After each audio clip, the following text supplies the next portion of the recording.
Gorakhpur Shamli expressway में आने वाले ये दो ज़िले जो कि पश्चिमी उत्तर प्रदेश के हैं, बरेली और पीलीभीत। इन दोनों ज़िलों में एक नया अपडेट आया है 2026 का मई महीने का। तो मैं आपको वही बताने वाला हूँ, दोनों ज़िलों के गांव और कहां कहां से एक्सप्रेसवे निकलेगा और उसके फ़ायदे। अंत तक देखिए। नमस्कार दोस्तों, स्वागत है आपका मेरे यूट्यूब चैनल पर। मेरा नाम है राज यादव, आप देख रहे हैं एक्सप्लोर विद राज। तो दोस्तों, आज मैं फिर आपको गोरखपुर शामली एक्सप्रेसवे पर एक नई अपडेट लेकर आया हूं। जैसे कि आप लोगों का कहना था कि बरेली और पीलीभीत ज़िले पर आप अपडेट लाइए, तो मैं इन्हीं दो ज़िलों के ऊपर आज ये पूरी वीडियो लाया हूं। आप वीडियो को अंत तक ज़रूर देखें। अगर आप अंत तक इसको नहीं देखेंगे तो आपको पूरा नहीं पता चल पाएगा, इसलिए आप अंत तक ज़रूर देखें।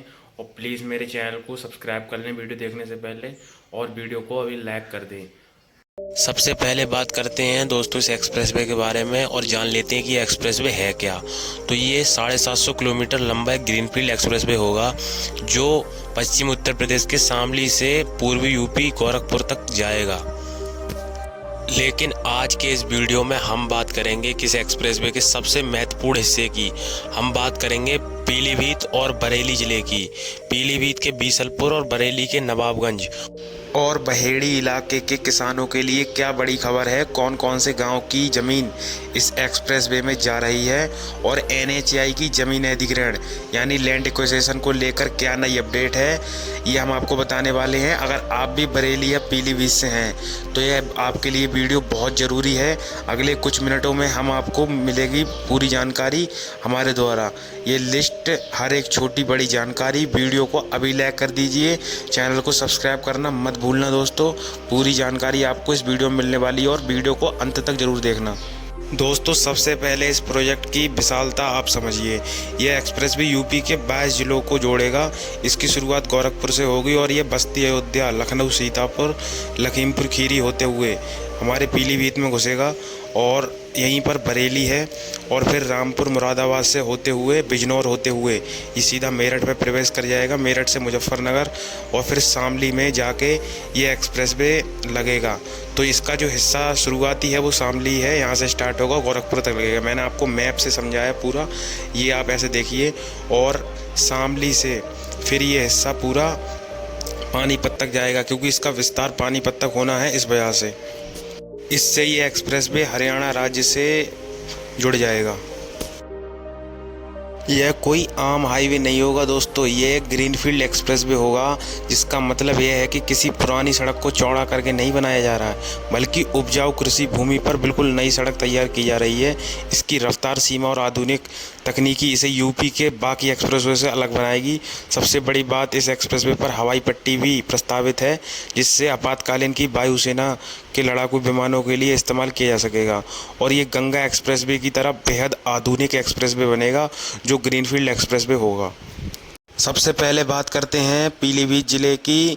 तो पीलीभीत के लिए ये पहले बहुत गर्व की बात है, क्योंकि इस ज़िले को अपना पहला सबसे बड़ा एक्सप्रेसवे मिलने जा रहा है, जो यहाँ की आर्थिक स्थिति को पूरा बदल देगा। पीलीभीत ज़िले में ये एक्सप्रेसवे मुख्य रूप से बीसलपुर तहसील से क्षेत्र से होकर गुजरेगा।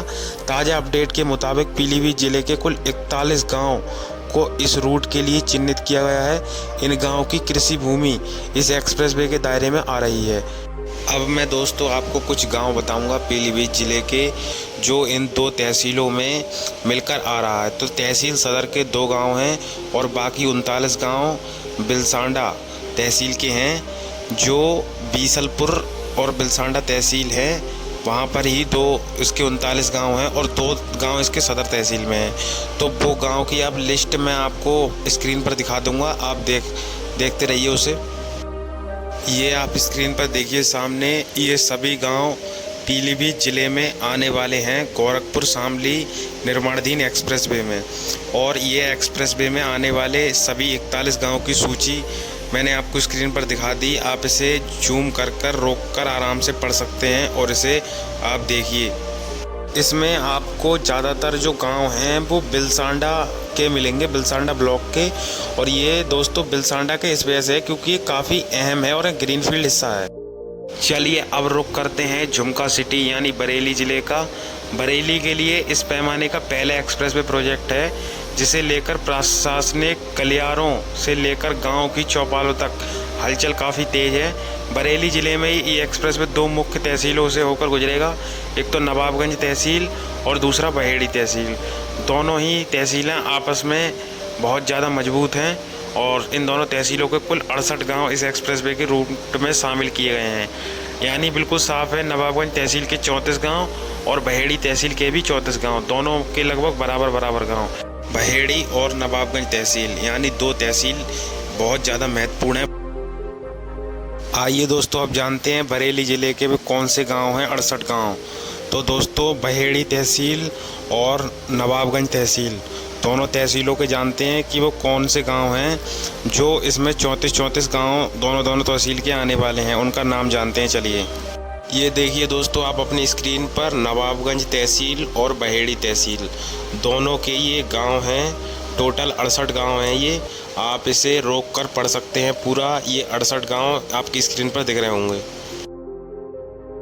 अब बात करते हैं दोस्तों उन नई अपडेट के बारे में जो दोनों जिलों के प्रशासनिक रूप से आई हैं। तो बात करें सबसे पहले पीलीभीत ज़िले की, तो पीलीभीत ज़िले में एक नई अपडेट आई है दोस्तों।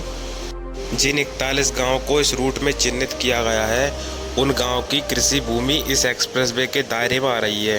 हालांकि प्रशासन बेहद सतर्कता से काम कर रहा है ताकि किसानों को उनकी ज़मीन का सही और अधिक मुआवजा मिल सके। पीलीभीत के इन गांवों में ज़मीन का सर्वे और चिन्हांकन का काम तेज़ी से आगे बढ़ रहा है ताकि जब फाइनल कंस्ट्रक्शन शुरू हो तो कोई भी अड़चन ना आए। अगर आपका गाँव बीसरपुर बेल्ट में पड़ता है तो आप हमें कमेंट करके बताइए। अब बात करते हैं दोस्तों बरेली ज़िले की, तो यहाँ NHAI ने एक सबसे बड़ी अपडेट दी है जिसका अभी मैं आपको बताऊंगा। उन्होंने ज़मीन अधिग्रहण की औपचारिक 3 प्रक्रिया शुरू कर दी है। इसका मतलब है कि ज़मीनों की पहचानों का काम पूरा हो चुका है। राजपत्र यानी गैजेट में अधिसूचना जारी हो रही है। किसानों को आधिकारिक सूचनाएं भेजने की तैयारी है। काम को तेज़ी से निपटाने के लिए 68 गाँव के रूट को 2 हिस्सों में बांटा गया है।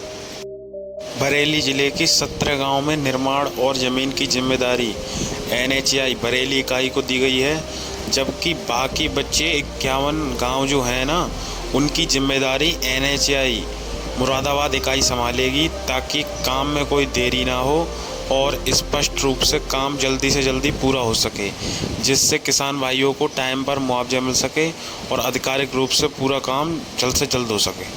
तो ये थी दोस्तों गोरखपुर शामली एक्सप्रेसवे की पूरी जानकारी, जिसमें हमने 2 ज़िलों के बारे में बताया, बरेली और पीलीभीत ज़िला।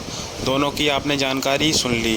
तो ये थी दोस्तों मेरे बरेली और पीलीभीत ज़िले की अपडेट। तो दोस्तों आपको कैसी लगी आप हमें कमेंट में बताएं। और दोस्तों आपको जिस भी ज़िले की अपडेट चाहिए हो गोरखपुर शामली एक्सप्रेसवे पर, आप हमें कमेंट कर दिया करें।